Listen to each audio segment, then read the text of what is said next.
I'm Sasha Fable. I'm from the Little Pine First Nation, which is in Saskatchewan. My name is Daryl Kootenay. I'm from Morley, Alberta. My name is Cheyenne Workman. I'm from Edmonton, Alberta, but my family comes from the Drift Powell First Nation Reserve, which is in northern Alberta.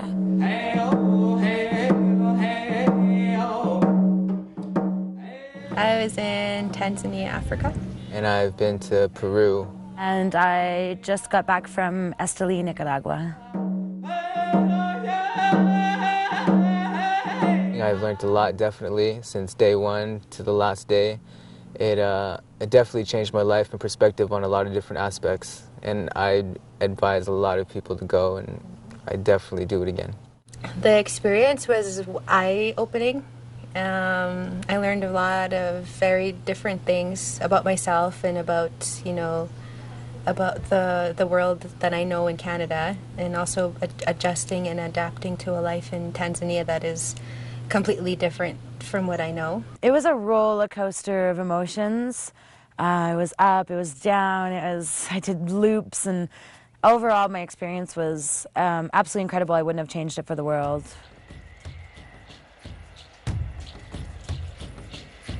It's taught me a lot.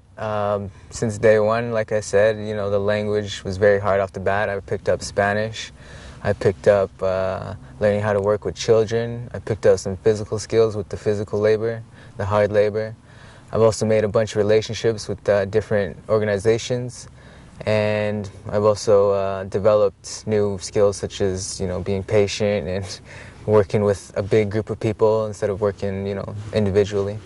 I learned the importance of clear communication so that there's no misunderstandings and there's no frustration. And I learned a lot about my own emotions, about my reactions to certain emotions, my reactions to certain situations. I learned a lot about, I guess, the way I work in a team setting and how to be more patient with, sometimes what you want isn't the good for the entire group. So one big thing that I learned is there's a difference between being stubborn and being strong. I never really thought that was something I had.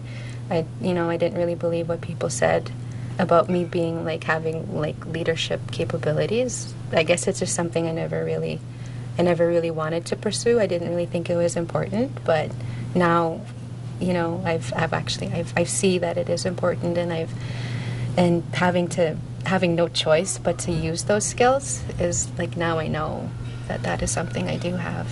I'm glad I made it through. At sometimes, it felt very difficult and very hard to where, I could give up, but that wouldn't help me at all. I never used to really speak up for myself or speak up for others because I didn't really think it really mattered.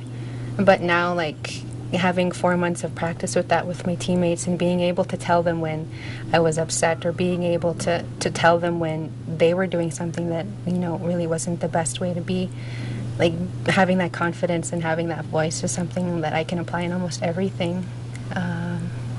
That's the biggest one. Yeah.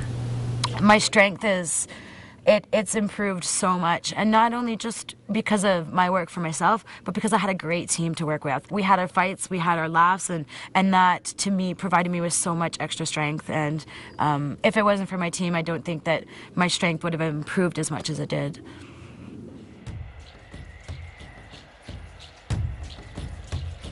The next step is to complete the requirements of the program, public engagement. But I don't want it to end there. I want to be able to reach other young people who don't see international travel as an option. If it's available to them and if they have the tools to reach that would be completely invaluable life experience. And after that, the potential is limitless for people. I definitely want to look into schooling and education.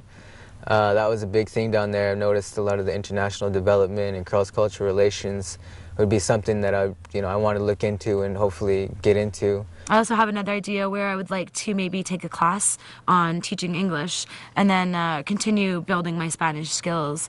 And our school that we went to in Nicaragua, the director has said that it's a very high potential for me to be able to go and teach English in her school. So there's a lot of doors that are opening up because of this, and that is, to me, is just such a wonderful opportunity. I'm so grateful to have those doors open.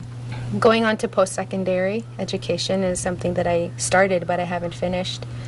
So completing 4 months in a different country and having it being hard almost every step of the way and completing it is awesome. So I know that I can, you know, apply that to every, like to school even, just finish that and then see where that leads after.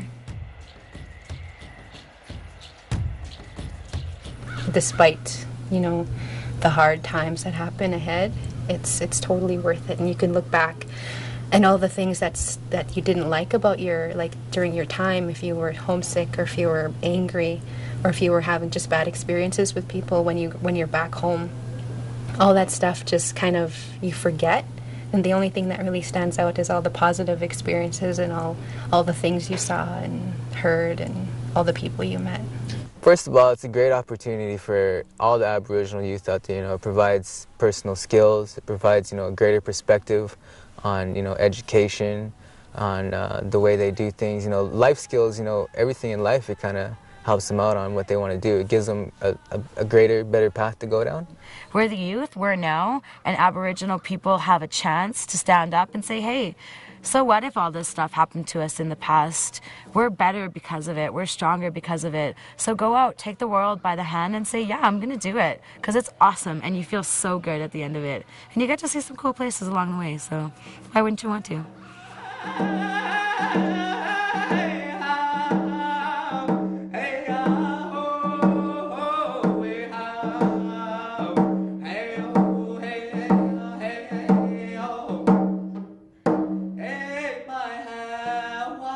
With me.